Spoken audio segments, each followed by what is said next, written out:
আবু মাহজুরা, কেমন দেখা যায় তোমারে, তুমি সামনের চুল কাটো না কেন? আবু মাহজুরা বলে, আমি হাঁটু গেড়ে পেয়ারা নবীর সামনে বসেছিলাম, আমার এই মাথার চুলের মধ্যে মুবারক হাত লাগিয়ে বিশ্বনবী নিজে আমাকে আজানের প্রতিটা বাক্য শিক্ষা দিয়েছেন।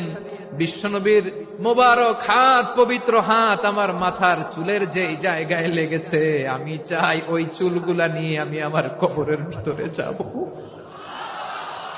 সাইয়েদনা আবু মাহজুরা রাদিয়াল্লাহু তাআলা আনহু ইন্তেকালের আগের পর্যন্ত মাথার সামনের চুলগুলা কাটে নাই।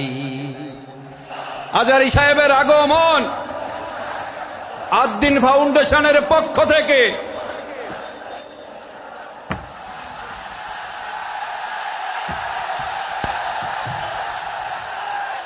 লিল্লাহে তাকবীর, লিল্লাহে তাকবীর।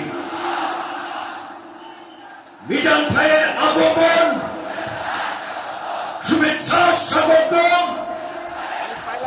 মিজান ভাইয়ের আগমন, লিল্লাহে তাকবীর, লিল্লাহে তাকবীর।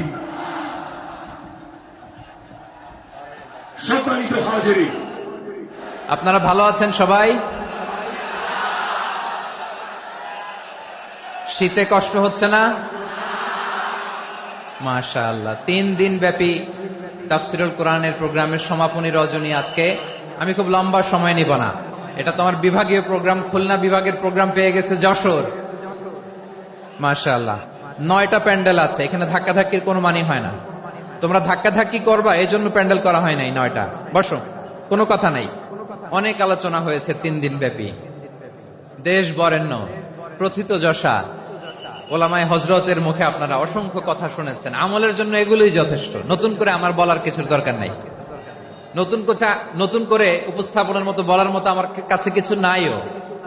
যা বলার 1500 বছর আগে আল্লাহ তাআলা উম্মাহকে বলে দিয়েছেন, ঠিক কিনা?